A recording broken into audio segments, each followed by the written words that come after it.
Good afternoon, everyone, and a very warm welcome to ASIFMA's virtual event, Diversity After COVID-19.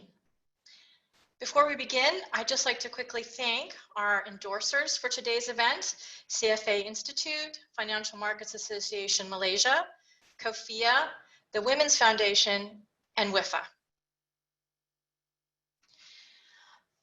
Throughout today's panel, we'd really like to encourage you to get as involved as possible. There's two mechanisms by which you can do that.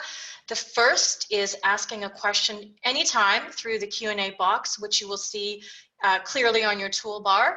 The second is through voting on the live polling questions through the polls box that you'll also see.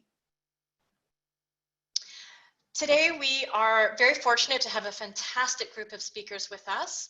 We have Sarah Maynard from CFA Institute, Aline Jivraj from Nomura, Sneha Sanghvi from Westpac Banking Corporation, and Gabriela Zanza-Naimi from the Women's Foundation, who will be our moderator.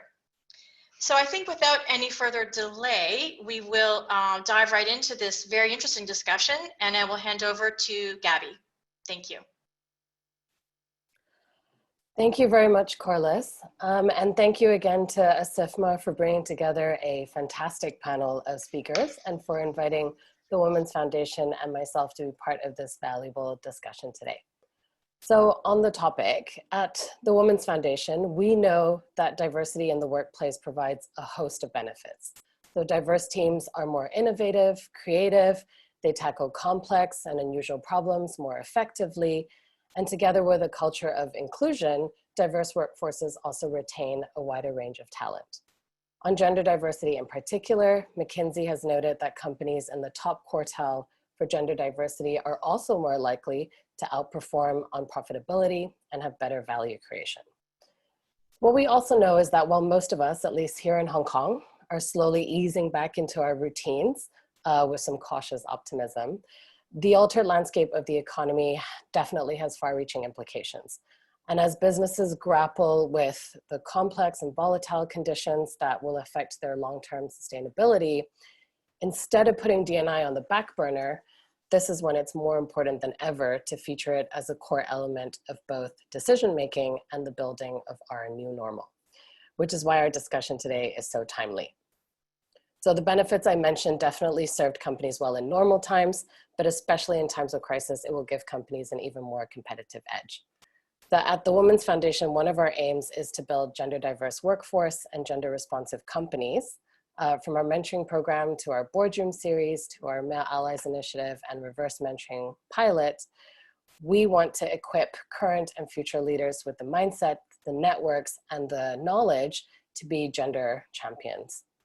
So without further ado, as Corliss mentioned, this will be an interactive session, and you will hear from three fantastic speakers on how we can grasp this moment and take advantage of the changes that we see, as well as how building that culture of inclusion and that pipeline of female talent not only differentiates their companies, but is a business fundamental. So I am delighted to have Sneha, Sarah, and Aline join me from Singapore, the UK, and Hong Kong respectively.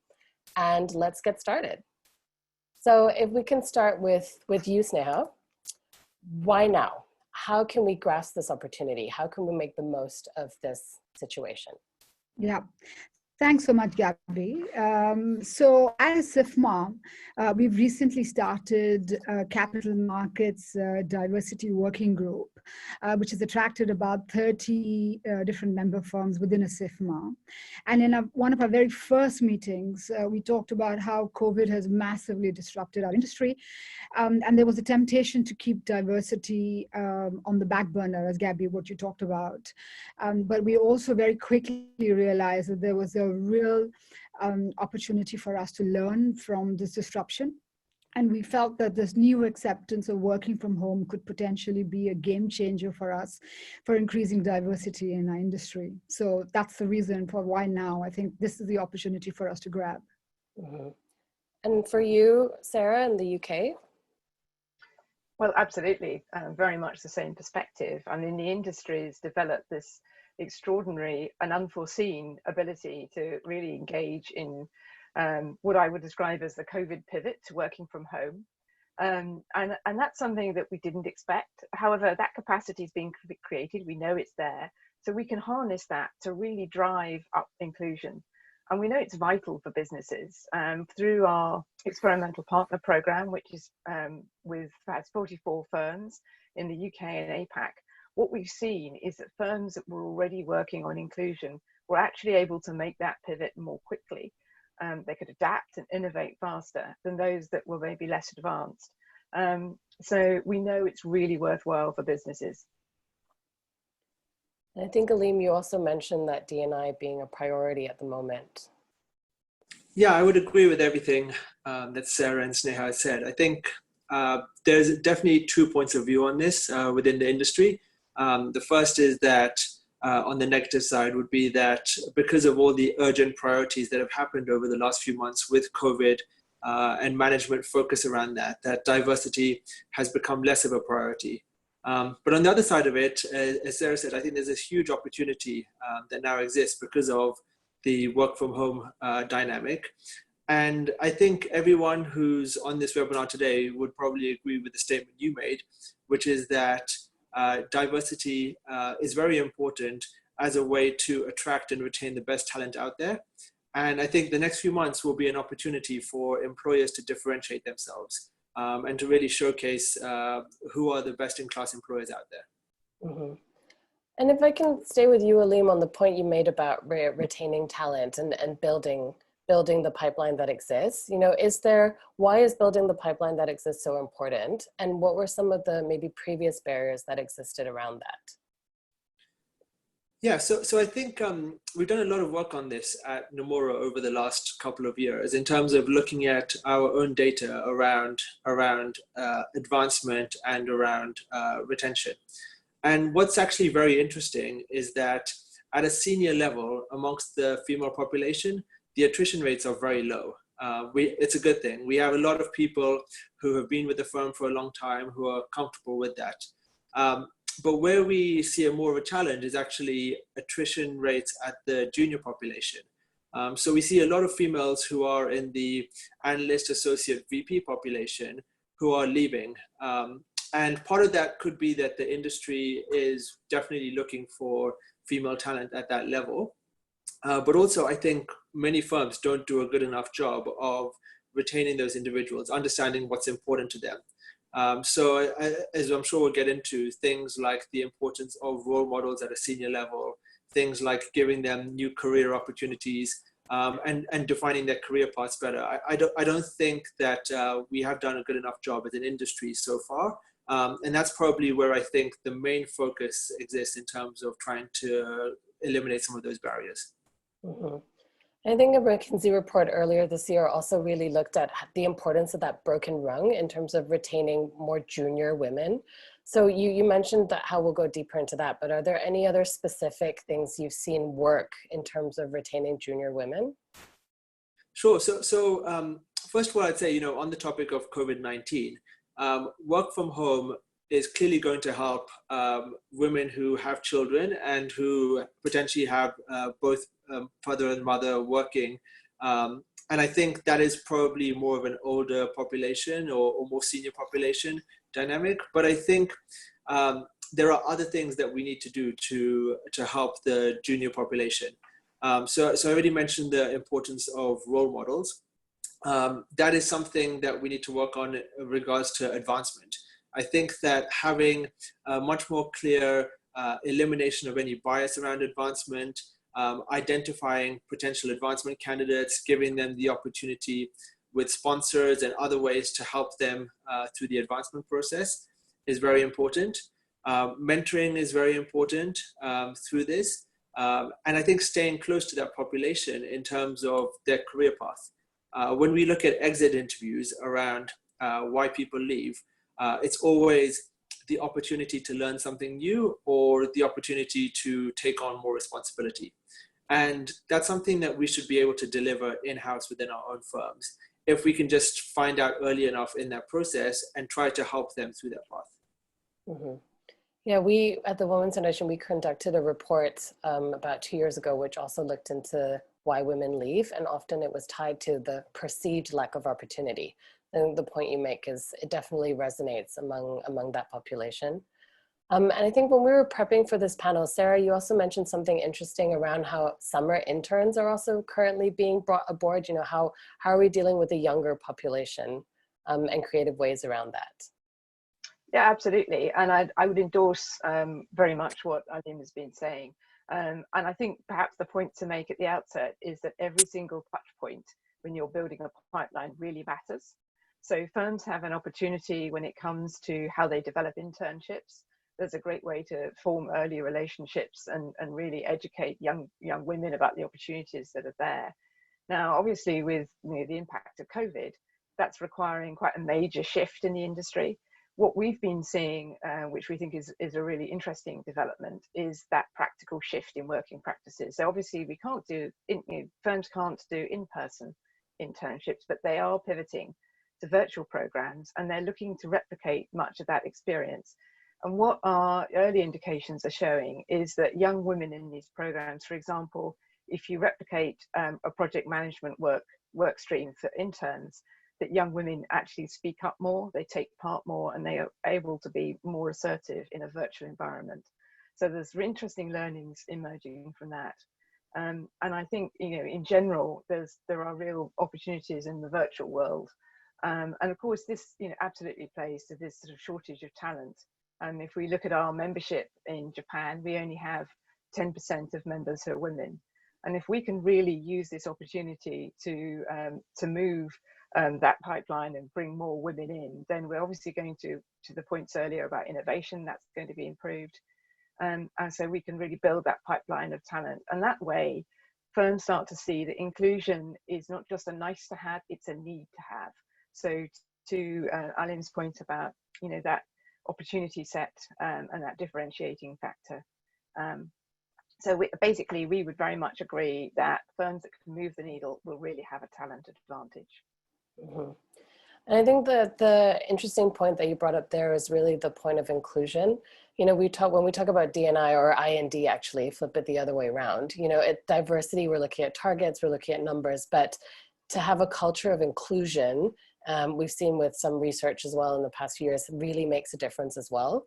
So if I can stick with your point, Sarah, how do we, considering the situation we're in now, and you mentioned virtual environments, how do we build that culture of inclusion? What are some ways we can learn from this?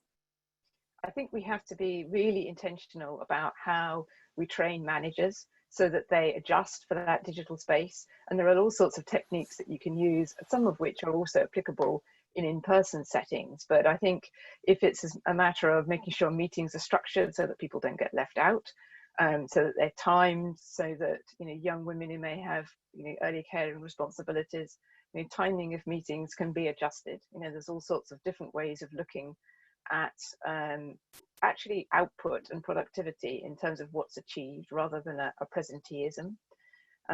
So early support there, and also to say inclusive training for managers, becoming inclusive leaders, which actually is going to be really good in the long run, not just for the firm but for those individuals, because they will learn new skills that will also benefit their long-term career trajectory. So there's a bonus for them too. And to build that culture of inclusion, how do you build trust? How have we seen companies build trust during this time? I think there's been some really interesting work with employee resource groups.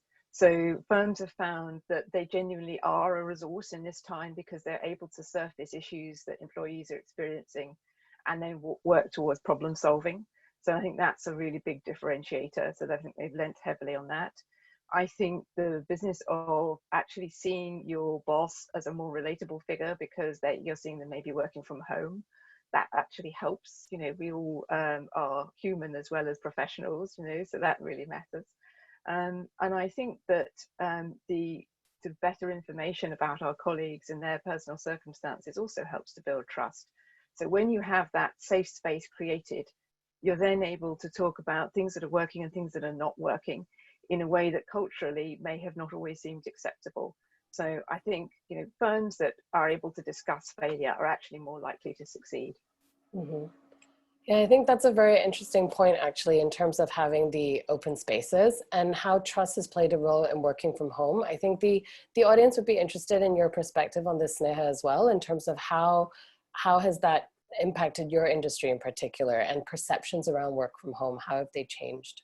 Yeah, thanks, Gabby. I think in our sort of industry, the big thing is the fact that it's a very highly regulated community of sales and trading professionals, and we've never really had the type of flexibility that work from home has afforded, I guess, in some other industries, right? Because you don't really, as a salesperson or a trader, you don't really have the option to work from home, other than days where you're focusing either on admin tasks or you're doing training or some such, right?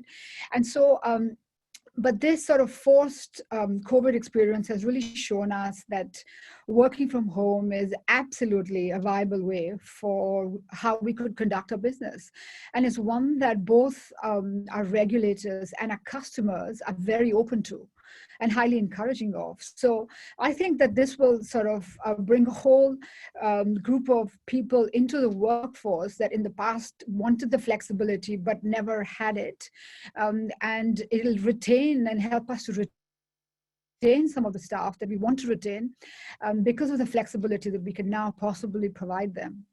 So it's a real opportunity for the sales and training industry to rethink how work from home could be a viable option, and it could really sort of change the way that we retain people, and it'll also help in people's advancement of their careers as well. Mm-hmm. And Aleem, how about for you in markets? Yeah, so it's been very interesting. I'd say that we've seen definite regional differences internally. So in the US and in Europe, we've seen a far more appetite for staff in markets, sales and trading, to work from home on a full-time basis. We're talking, up to almost half in some places. Whereas I think in Asia, we expect that more employees will want to come into the office on a regular basis. Because of smaller apartments, shorter commutes, availability of childcare. And so we do think there will be regional differences, and we do expect most people to come back. But one thing that we have tried to do in the vein of trying to be best-in-class employer is to equip everyone in our global markets division with equipment so that they can work from home. That includes a desktop, a Cisco phone, etc. And so then people would be expected to come into the office the majority of time, but have the flexibility that if they want to, they can work from home. As everyone said, we've shown over the last few months that that is a viable option, and it definitely does not impact productivity. And I think we're comfortable with giving people that flexibility. So that's how I expect work from home to evolve over the next 1 or 2 years in Asia. I think coming back to your question initially around inclusion, I do think this poses some challenges in that you've got especially junior population across both males and females who do require that training, that hand-holding initially in the office. And I think that's vital. I don't think you can replace that by having someone working from home and then even with a mentor or a sponsor, necessarily enabling them to get up the curve that quickly. But I think that once we have people coming into the office a couple of days a week, they could work from home, as long as we do give them that support. And that support needs to come from their manager, but it also needs to come from giving them sponsors and mentors. To the point earlier around advancement, I do think that we've definitely seen the importance of having someone who's not their manager hand-holding people through the process, and we want to continue that. And that's going to become even more important as we see staff have that flexibility around where they work. Mm-hmm. Absolutely. I think the point you made before about role modeling, that plays a huge part in in work from home being successful. And I think, Sneha, you've also seen regional differences within your company. Yes, absolutely. So as you know, we're an Australian bank, and we're absolutely seeing the same differences that Aleem has talked about, where a lot of our employees in Australia are very happy to have that flexibility and to have that option to work from home. Whereas our employees in Asia, whilst we do give them the option, many of our, our young mothers are actually quite keen to come back to work because we do have good childcare options here in Asia. So we are seeing geographical differences as well. But the important thing is that we now have the choice. It's not like we have to do it one way or the other. And really, it's there's a perceptible and a tangible shift in how managers are thinking about this work from home. Something which wasn't really possible in the past is something that even the managers are thinking about for themselves. And I think that's the big game changer here. Mm-hmm. Definitely, and I think you hit the the needle on the head, or the nail on the head with the element of choice. That's, having real flexible and agile work. It's, in the end, it's all about choice. And so actually that brings us nicely into one of our interactive moments in the session, where we will give you, the audience, a choice to show us your opinion and share your opinion with us through a live poll.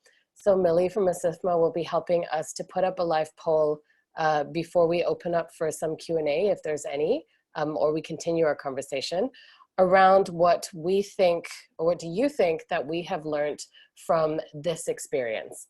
So there are 5 options from you to choose from. Please choose your 3 top ones in terms of what we've learned from this current COVID, big remote work experiment.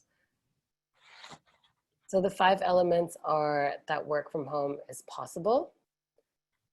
B, that companies need to be aware of staff's home situation to better support. So I think both Sneha and Sarah and Aleem also mentioned the training of managers so that they know how to support. Companies that are more diverse and inclusive have fared better during this time. For true flexibility to happen, trust needs to be built. And innovation and agility are key.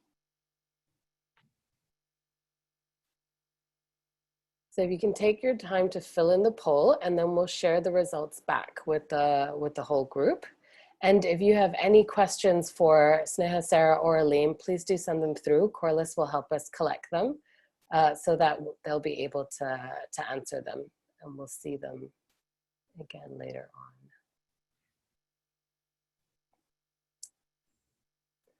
All right, so Millie, I think we have to give this a little bit of time so we can carry on the discussion for now.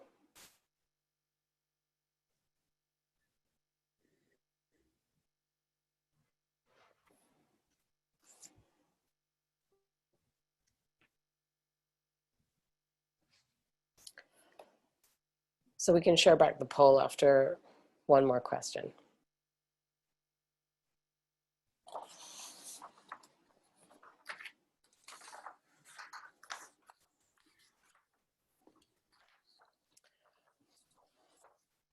All right, so we can continue while everyone fills in the poll.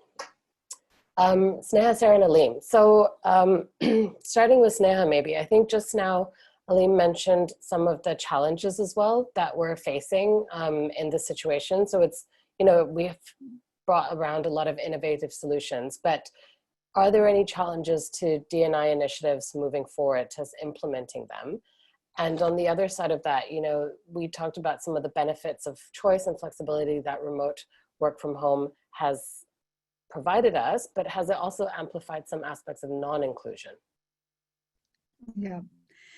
So I think that, what we found is that prolonged periods of work from home can amplify some sense of the isolation that the employees can feel.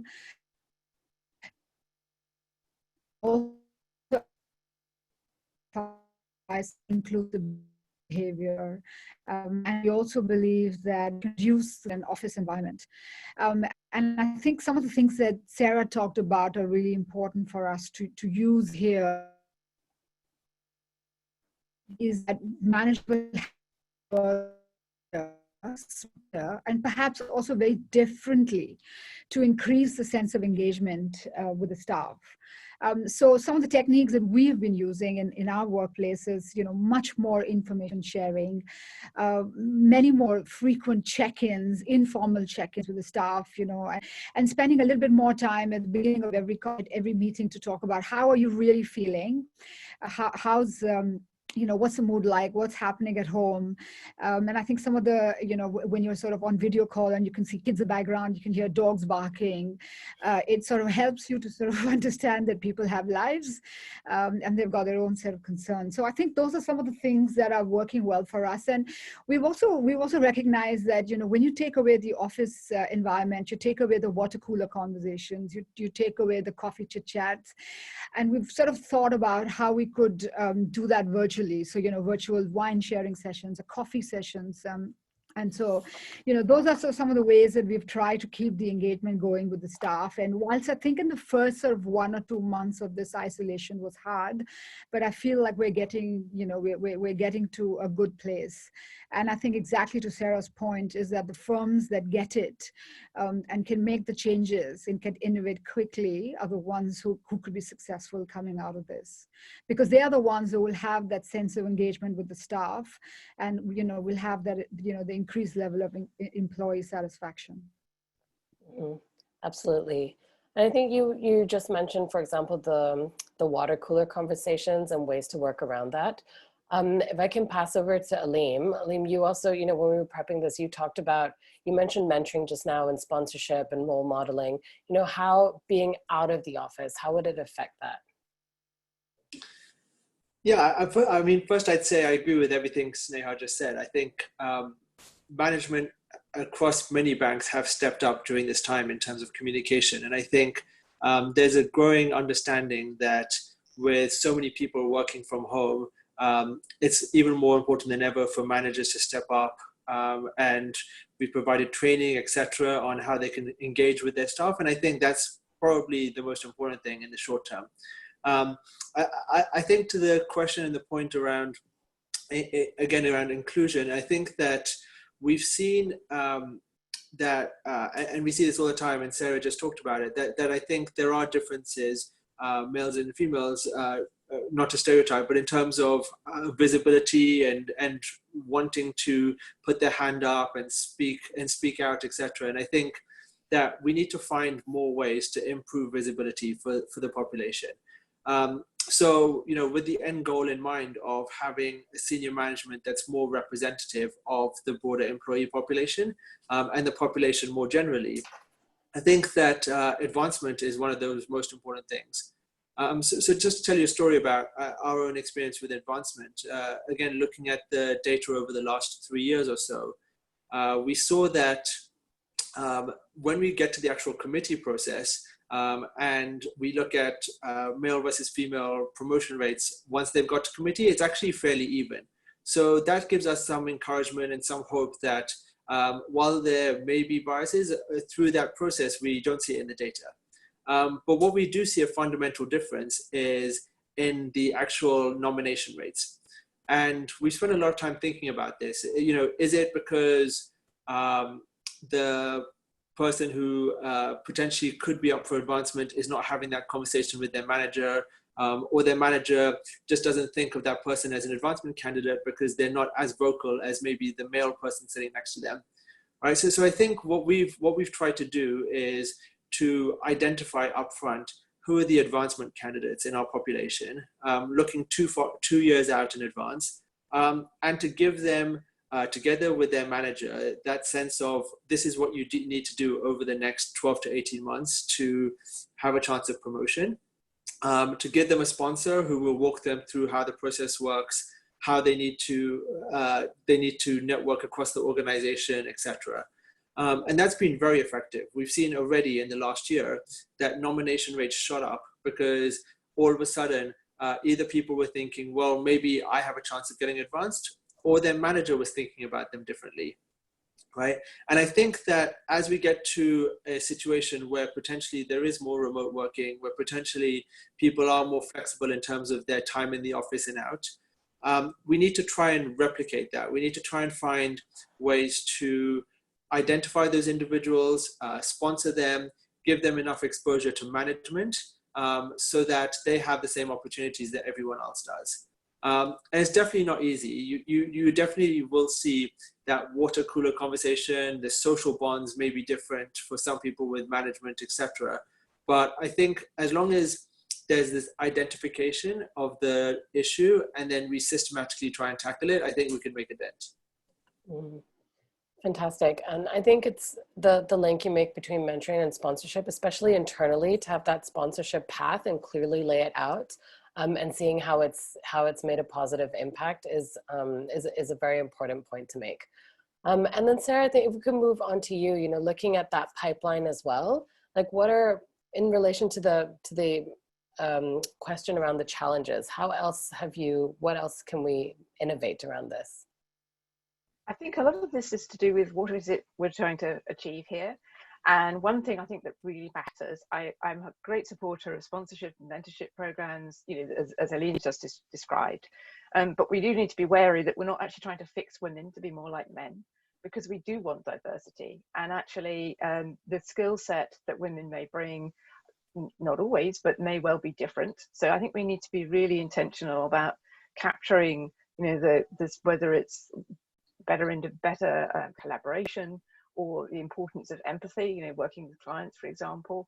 There are all sorts of ways in which, you know, we actually want that diversity in the room. So we want to make sure that programs, you know, respect that, and also that managers are able to really clearly and intentionally manage that. So, you know, if you think about the mix around the working from home versus in the office, we don't want the assumption to be that if you're in the office, you're more committed and somehow more important than if you're working from home.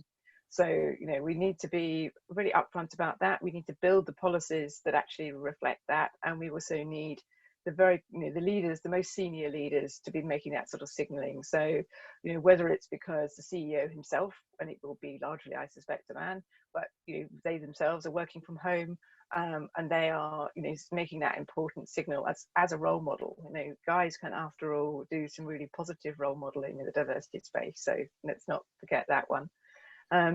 So as I say, you would have put the structures in place with the policies and the training, and be very clear about why for some tasks it's actually going to be better to work from home. And then, as I say, make sure you're really capturing that diversity bonus so that your support and you know, whether it's your mentoring and your sponsorship packages, actually make sure that what emerges from that pipeline process is still, you know, capturing the authenticity that you originally wanted when you wanted more diversity. So that's the full sort of inclusive picture. Mm-hmm. Fantastic. Thank you. We've also so far got some interesting questions in. So I'll open up for one of the questions now to get us started. So the question is from Lawrence Vanderloo, which is looking at, can you see the question? I think so. Which is looking at the level playing field. So the question is, assuming there will be more flexibility and options to work from home going forward, does the panel think that women will make more use of this option than men? And if so, will that again create an unlevel playing field with men sitting closer to the sun in the office? And how would the panel suggest companies address this? And I think, Sarah, you just touched upon this point in terms of if you're at home, you know, you're not more committed in the office. But if you would like to elaborate a bit more on that, Sarah, or if Sneha or Aline, you want to add anything on this question? Sure. I mean, again, that really goes to what are you actually here for? You know, it's that, what is the output? What's the productivity that matters?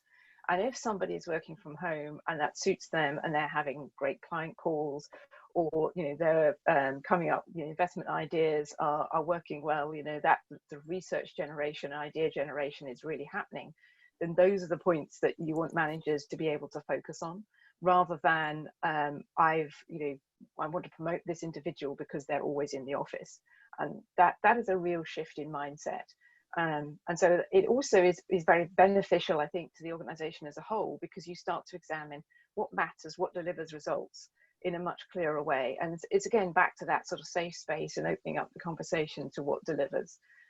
So I think that's, got benefits all the way around, but it does need to be, to be structured and to be quite explicit. It can't be something that just sort of, happens by, by accident. So to that sort of water cooler point, I think the mix of working from home and working in the office, everything about it needs to be more intentional. And that means that, you're having these conversations about how your culture works and what's good and what's bad and what you want to shift. So that may be something that has emerged through the process that we've just been through the COVID pivot, that we have that capacity to have these conversations. As I say, then you build in the structures. And so, I think there are distinct policies and procedures that will help. And then with that, you shift the culture as well. Yeah, and maybe I'll just jump in here, Gabby, just to answer this point about the difference between men and women and whether we've seen any differences, right? So, at Westpac, we've been promoting flexibility, for a long time, and we've seen that take-up is actually quite well distributed amongst men and women. Sometimes the differences are more to do with what they're doing with that flexibility. So with women, it could sometimes be about childcare. Quite often it is about childcare, but with men, it can also be about childcare. But for example, some of the younger people, they want the flexibility to travel or to do, fitness or yoga or meditation or activities of that type. So I don't think that it's really about whether men or women use it more. It's about what stage of life you're at. And I think, the take-up is really more differentiated on the basis of that. Mm. Yeah, and I think a lot of research has shown that the younger employees also do enjoy a lot of the flexibility that companies are offering, and that's a core thing to keep in mind. Aline? Yeah, and they're making sort of decisions about where to work as well on the basis of what those policies are. So I think, again, this is another big differentiator for organizations. Yeah, I would just add that we actually got a lot of feedback from women across the organization that while, actually, sorry, not just women, women and younger male population as well, saying that, while we have announced that people can work from home, and I think, there's a difference in Hong Kong where majority of people can come to the office if they want. They felt that while they were able to work from home and given the equipment to do so, they didn't really feel like there was a culture of doing that. So we've actually gone out of our way now to announce that senior management will also work from home and will model that. And we've started to do that, and I hope that will filter through and make it more possible in terms of culture for that to happen. So I think that we do think that will help with the take-up rates and hopefully create a bit of a more level playing field, but it's going to take some time to filter through. Mm-hmm. Yeah, that's a great idea, actually. So a second question we've had, and I'll do them together because they're both from Macy Yan, and they actually tie to what you've just been talking about in terms of virtual onboarding and how do you build that trust relationship without in-person contact. How can we replicate this kind of learning in an office environment, in a virtual environment? But also what's interesting in the second half of her question is you both mentioned policy and structure. So she's asking if there are any type of changes in regulations that the panel foresees with the new way we work. That's a tricky question because it depends on the region as well. So I don't know if anybody wants to start with this. I can talk about the regulations. Mm-hmm. So I guess in sort of, it's very specific to the industry and to the geography where this is happening. But what we have seen is the regulators globally have been, I should say that they have provided some concessions to people in the markets industry for this period of COVID, particularly on things like record keeping and surveillance. So, so they have provided concessions to the professionals, But during that period, the industry and I think the market is also building their own tools and their own technology for improving this going forward. So I think that if the industry is able to come together, to come up with a technology that allows us to provide the same type of oversight, surveillance, and record keeping that we're able to do in the office environment, and if we're able to advocate for that with the regulators, we believe that there would be, some acceptance of this. It might not happen immediately, but it is something that, with the right technology, it is absolutely something that the industry could be advocating for. And in fact, that's one of the things that ASIFMA would be taking up potentially as a discussion point. Sarah or Aleem, would you like to add on any of the other points? I think it's probably worth noting that regulators, almost wherever they are, will also have been going through, all these changes and adjustments. So some of that experience will no doubt influence their thinking. And I think it's for the industry, to the point that on an individual firm basis, and then sort of writ large through wider collaboration, should be able to actually think about what's working and what's not, and to surface where there are issues, and then explore ways of making these mixed environments, mixed between working from home and in person, function efficiently. So while there's clearly work to be done, the speed of technological innovation, I mean, if you think that, a year ago, who was actually particularly worried about what was happening on Zoom? We've all made a big change. The technology has moved really fast. So I think that if that pace of change can keep going, and of course, the other element to consider is that when we think about the pipeline and we think about individuals coming in, millennials will relate to the virtual world rather differently from previous generations. So there's a bonus there.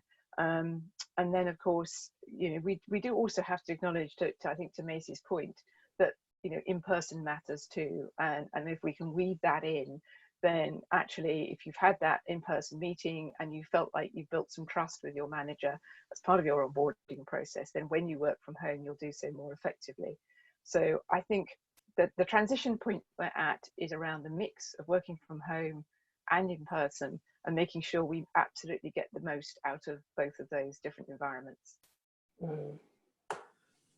Yeah, I would just, I think Sneha and Sarah have covered it well on the regulatory side. I agree with those points. Just on Macy's first question, I agree with what Sarah just said. I think you definitely need, especially as a new employee or someone who's slightly newer to the organization, some time in the office to get to know colleagues and develop that. For colleagues in Singapore, we've definitely got many examples of people right now who have just started over the last 4 or 5 months and also haven't met their colleagues. But once we get to a new normal, I do expect that staff may have flexibility, but at least initially should spend more time in the office. That face time is always going to be something that you can't replace.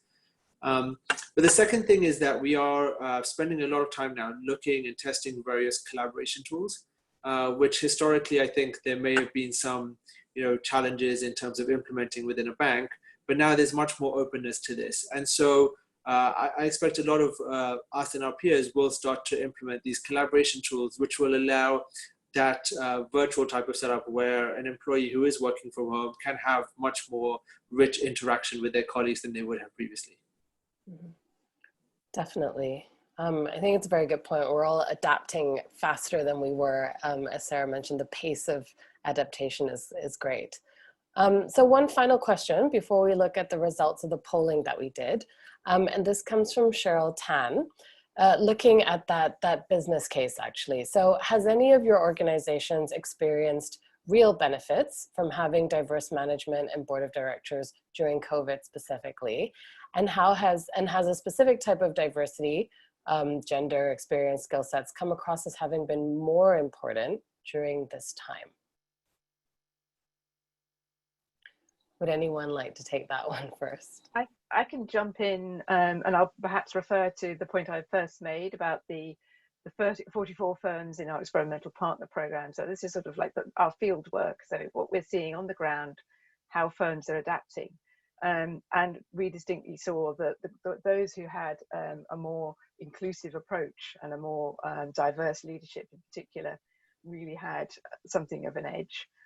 They were better at surfacing the issues, and also things like keeping the confidence of clients and actually making sure that the communication was flowing well, that people were really playing to their strengths. And so one example I would say would be the firm that had been onboarding talent, and then obviously they moved to something of a slowdown in recruitment, and so they pivoted their whole talent acquisition team from doing that to actually working with relatively new colleagues to make sure that they had everything they needed. So effectively they set up a support network, and that was a move that was led from the top, and really because there was an awareness that there might be a problem with newer employees. So rather than leaving them to struggle and making them maybe feel outside of the changes that everybody else was making, they had some additional really enabling support. And I think those are the kinds of rapid changes that firms who have that wider awareness can make. I would say that there is very clearly a danger of groupthink at a management level when there is a lack of diversity.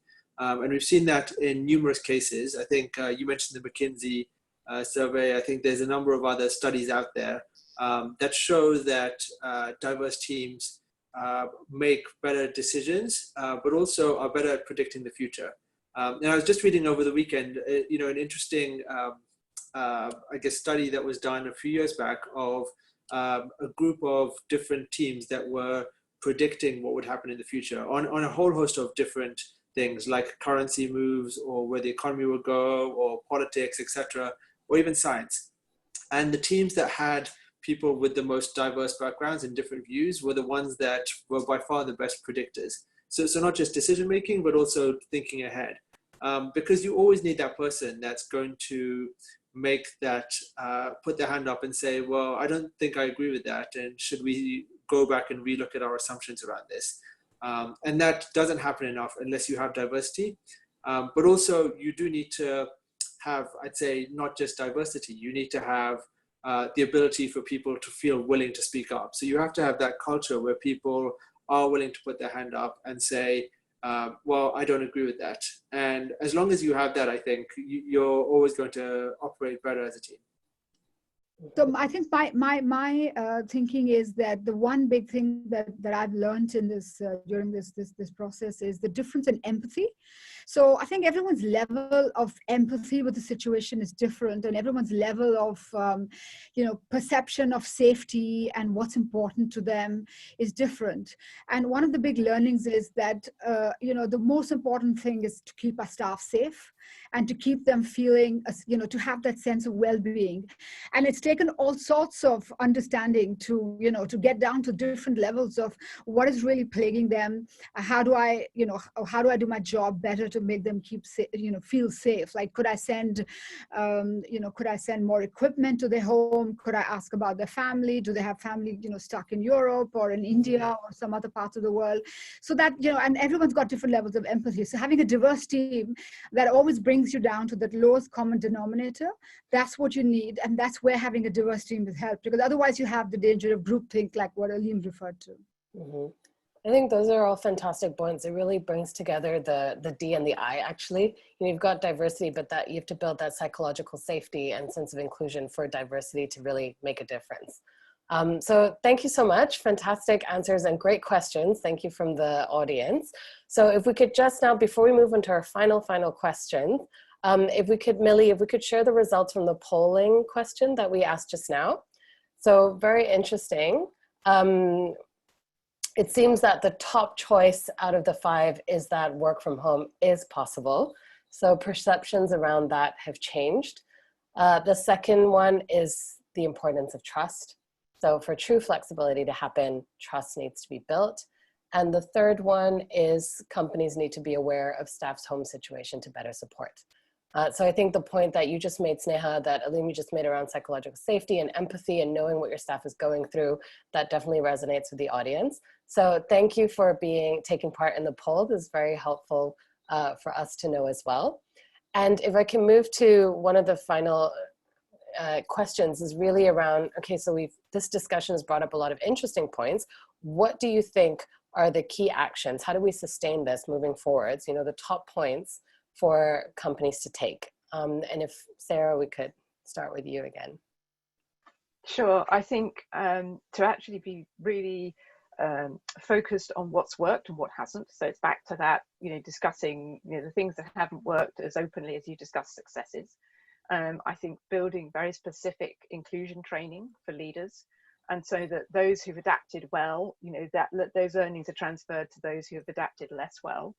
And again, that sort of openness and transparency about the process, which I think also plays to the point about trust. We built a lot of trust.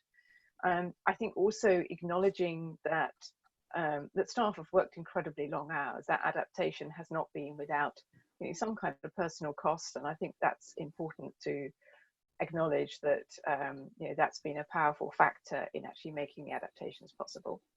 And I think also then back to the point about what actually comes out of our working life, what's the productivity, what's the output.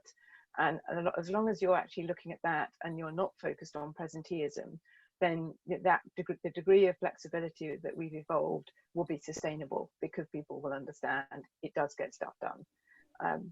So I think those are really important learning points to capture for the future. Mm-hmm. Thanks, Sarah. And Aleem?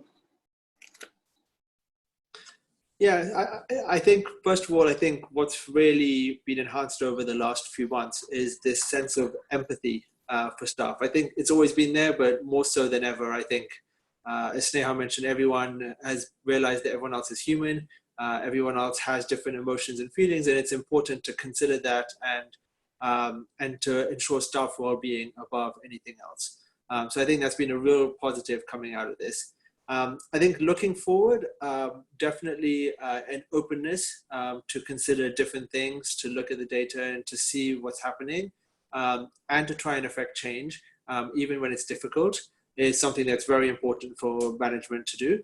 And I think the other point is staying close to employees. So as much as possible, trying to understand what their motivations are, what their thoughts are, how they're thinking about their own aspirations, where they feel there's a sense of unfairness, and trying to resolve that. Because I think, that constant dialogue and understanding of what the challenges are is how you try to make a difference. Fantastic, thank you. Sneha, would you like to add anything? Well, I guess, for me, I think the main thing is that, every crisis, gives an opportunity to all of us.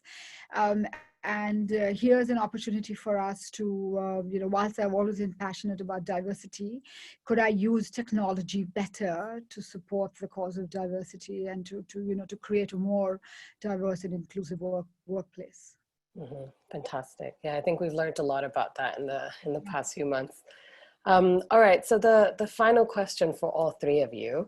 We've been talking about what your companies can do, what we've learned from this. Why is it personally important to you?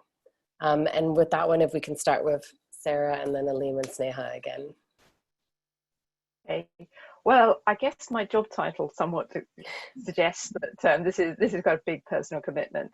And I deliberately shifted from a head of stewardship role. And that was really because my experience as both an investor and in stewardship, leading ESG and the governance side of things particularly, I really found what a difference inclusion makes in companies, whether we're thinking about companies to work for, or whether we're thinking about public or privately owned businesses.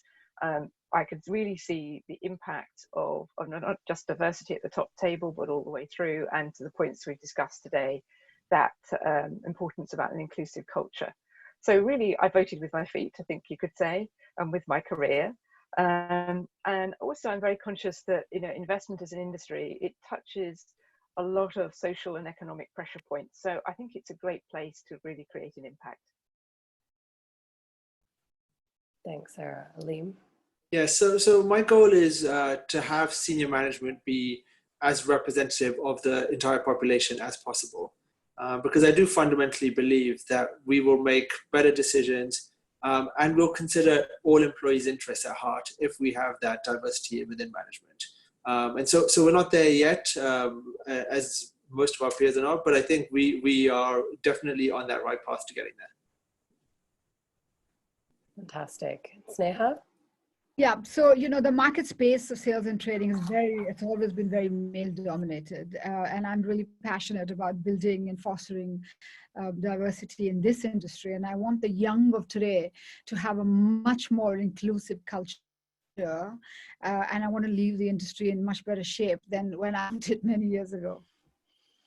Yeah, that's fantastic. And I think Sneha, when we were prepping for the panel, you really mentioned that you want the world to be a better place than it is today. And I think that's hopefully what we're all trying to bring to the table. And so I think just to wrap up this very interesting discussion, I've definitely pulled away a lot from it and have some very interesting ideas as well. That's a wrap from us. I would like to thank Sneha, Sarah, and Aleem very much for sharing your experience and wisdom with that. And with that, I'll pass on to Corliss to give us some closing words.